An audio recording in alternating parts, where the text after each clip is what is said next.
Welcome students. Accountancy में जो आज का हमारा टॉपिक है basic accounting terms. Basic accounting terms में सबसे पहला जो आपका पॉइंट दे रखा है बिजनेस ट्रांजैक्शंस।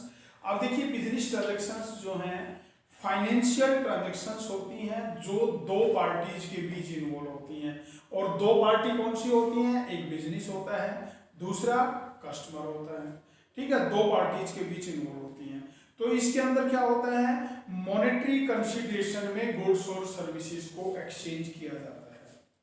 जो भी हमारे गुड्स और सर्विसेज हैं उनको एक्सचेंज किया जाता है। किसके बदले में? मॉनेटरी कंसीडरेशन, मनी के बदले में होता है। और जैसे purchase of goods, sales of goods, receipts from debtors, payment to creditors, ये सभी पॉइंट्स जो हैं इनको हम क्या बोलेंगे? बिजनेस ट्रांजैक्शंस बोलेंगे। अब देखिए सेकंड पॉइंट आता है अकाउंट। What is account?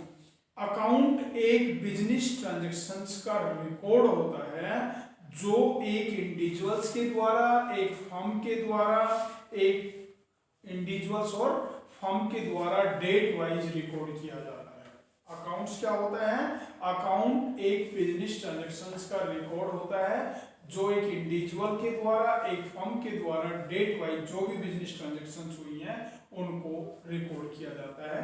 तो वो आपका अकाउंट होता है। जैसे परचेज से रिलेटेड परचेज अकाउंट हो गया, सेल से रिलेटेड सेल्स अकाउंट हो गया, डेटर से रिलेटेड डेटर्स अकाउंट हो गया, फर्नीचर से रिलेटेड कोई भी ट्रांजैक्शंस है फर्नीचर अकाउंट हो गया, बैंक से रिलेटेड कोई भी ट्रांजैक्शंस है उसके लिए बैंक अकाउंट हो गया। तो जो भी हमारी बिजनेस ट्रांजैक्शंस हैं मॉनेटरी फॉर्म में उनके लिए एक अलग से सेपरेट अकाउंट तैयार किया जाता है डेट वाइज। एक इंडिविजुअल्स के द्वारा भी तैयार किया जाता है, एक फर्म के द्वारा भी तैयार किया जाता है। तो उसको हम क्या बोलेंगे? अकाउंट बोलेंगे। अब तीसरा पॉइंट आता है कैपिटल।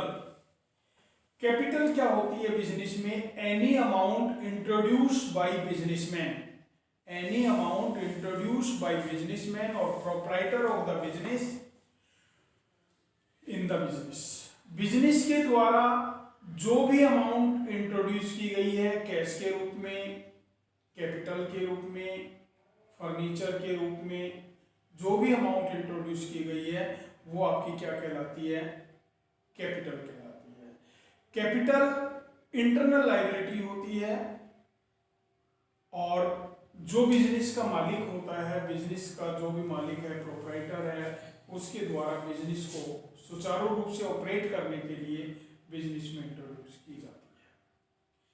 अब देखिए आपका जो नेक्स्ट पॉइंट आता है ड्राइंग।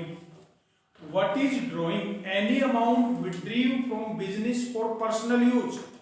बिजनेस के मालिक के द्वारा पर्सनल यूज के लिए गुड्स के फॉर्म में, मनी के फॉर्म में जो भी अमाउंट विड्रॉ की गई है दैट इज ड्राइंग। किस लिए? पर्सनल यूज करने के लिए बिजनेस में से जो भी अमाउंट गुड्स के रूप में, कैश के रूप में जो भी विड्रॉ किया गया है दैट इज ड्राइंग। उसको हम क्या बोलेंगे? ड्राइंग बोलेंगे। इसके बाद आता है लायबिलिटी। देखिए अब पॉइंट आता है लायबिलिटी। लायबिलिटी क्या होती है? Liability is that amount which is paid to outsider by business. Business के द्वारा आउटसाइडर को जो पे की जानी है दैट इज लायबिलिटी। तो जो हमारी लायबिलिटी होती है एक इंटरनल लायबिलिटी होती है, करंट लायबिलिटी, एक्सटर्नल लायबिलिटी होती है। एक्सटर्नल लायबिलिटी में करंट लायबिलिटी आती है, नॉन करंट लायबिलिटी आती है। तो जो हमारी इंटरनल लायबिलिटी होती है that is capital introduced by the proprietor of business. Business के मालिक के द्वारा जो इंट्रोड्यूस की जाती है दैट इज इंटरनल कैपिटल और internal liability.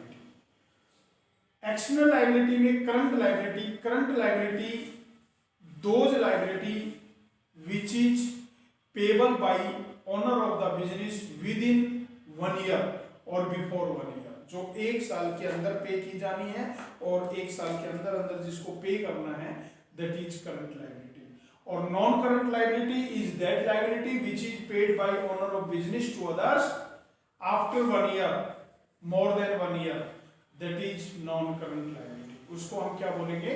Non current liability बोलेंगे। इसके बाद आपका पॉइंट आता है एसेट। देखिए assets are economic resource which express in term of money. तो देखिए, किसी भी बिजनेस के मालिक के पास land, building, plant, machinery, furniture, stock, cash, bank balance जो भी है डेटर्स के रूप में, बीआर के रूप में, वो सभी क्या है, एसेट होती हैं। ठीक है, तो ये वैल्यूएबल रिसोर्स होते हैं बिजनेस के, जो मनी में मेजरेबल होते हैं, जिनको मनी में मेजर किया जाता है। अब देखिए, जो हमारी एसेट्स होती हैं, current assets. Current assets are those assets which is converted into cash easily और विद इन 1 ईयर। 1 साल के अंदर अंदर अगर हम उसको कैश में कन्वर्ट करना चाहते हैं तो हम कैश में कन्वर्ट कर सकते हैं। यानी जो करंट एसेट्स होती है, इनका जो पीरियड होता है लेस देन 1 ईयर, यानी के अंदर हम इनको कैश में रियलाइज कर सकते हैं। नॉन करंट एसेट्स, अब जो आपकी नॉन करंट एसेट्स होती हैं मोर देन 1 ईयर, 1 साल से ज्यादा के लिए होती हैं ये, और इसमें tangible asset non current assets आती हैं, इंटेंजिबल नॉन करंट एसेट्स आती हैं।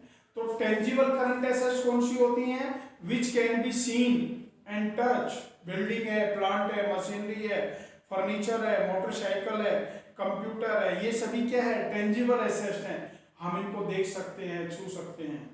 Intangible assets, intangible assets are those assets which can only be seen, only felt, not seen and touch, जिसको हम केवल महसूस कर सकते हैं, देख नहीं सकते हैं, छू नहीं सकते हैं।